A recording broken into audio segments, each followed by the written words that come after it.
E eu queria fazer alguns comentários para cutucar uma ferida mesmo. E o primeiro deles é o seguinte: é duro admitir, mas um post desse do Bolsonaro ontem traz voto. Traz voto. Um post desse do Bolsonaro traz voto.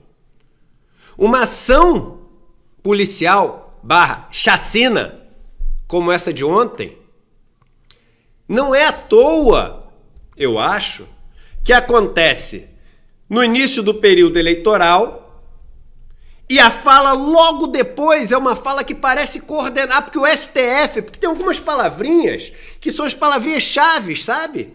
Que conectam a turma ali do WhatsApp, a turma ali enfim, do negacionismo, e uma delas é STF. Não é à toa, é o que o americano chama de dog whistle, né? Que é aquele assovio que quem faz parte da seita, quem faz parte do grupo entende.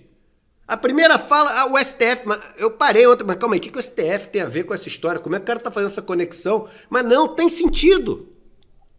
Tem sentido.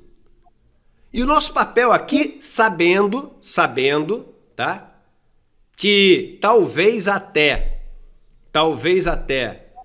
a maioria da população, no fundo, às vezes sem admitir, com a vergonha de admitir, mas veja, numa operação dessa, pô, é isso mesmo, que bom, e Bolsonaro, ele não faz um post desse à toa, a gente tem que falar, sabe?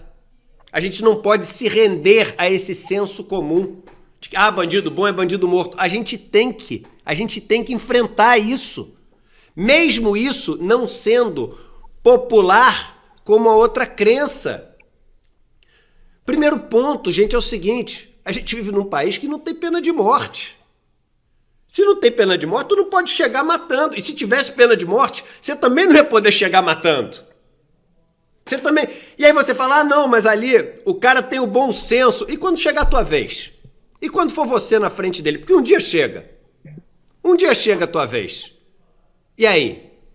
Você vai depender do bom senso dele? O segundo é o seguinte, vamos jogar as claras aqui? Vamos falar o que todo mundo sabe? O que acontece dentro dos apartamentos ali?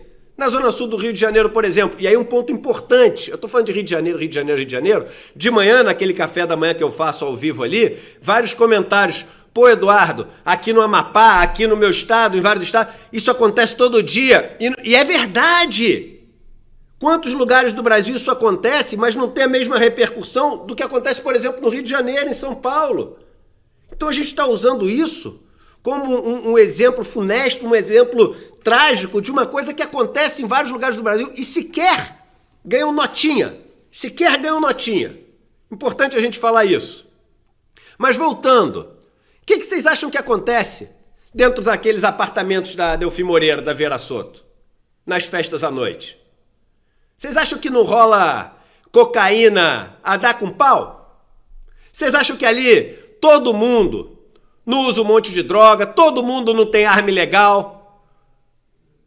Ou todo mundo, um exagero, mas muitas pessoas ali têm armas ilegais.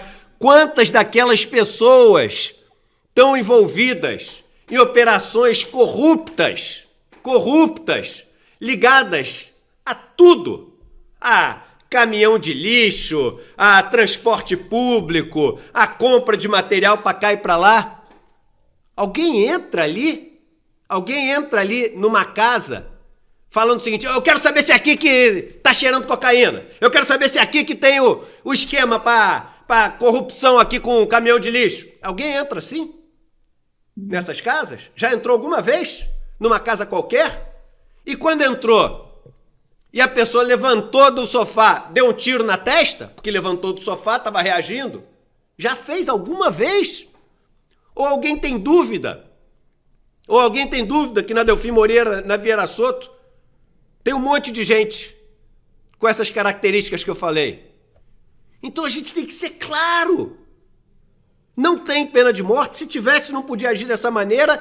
E barbaridade. Porque o cara lá mata a gente, não sei o quê, que é um absurdo. Ninguém aqui tá defendendo uma pessoa que mata, que tortura, e é assim mesmo, a milícia faz isso. milícia amiguinha da turma, o traficante faz isso também e tem que combater isso, é claro que tem que combater e tem que combater com veemência, com rigor, com tudo isso. Agora, o outro que mata um monte de gente também, ninguém faz nada, pelo contrário. Pelo contrário, fica lá bajulando, lambendo bota. É importante a gente enfrentar as coisas e falar o que realmente acontece, porque não dá. Isso que aconteceu tem todas as características de uma chacina eleitoral. Chacina eleitoral. E aqui, ousando, né? Sabe por que eu acho que o governador ainda não se pronunciou? Porque ele está vendo qual foi o resultado na opinião pública. Passou a entrar na boa, entendeu? A essas alturas ele está vendo ali, fazendo levantamento de redes sociais, aquelas pesquisas, vamos ver. E aí eu vou ver o que eu vou falar. Então, assim, não dá, tem que encarar, tem que falar o que tem que ser dito, mas temos que saber também que a doença é tão maior que uma operação como essa rende voto. Rende voto. E isso é um absurdo tão grande como uma operação dessa. Porque aí a gente é o seguinte, ó, isso é só alimentado. O Hobbes falava, né, que o contrato social garante a paz. Não, ele regula a guerra.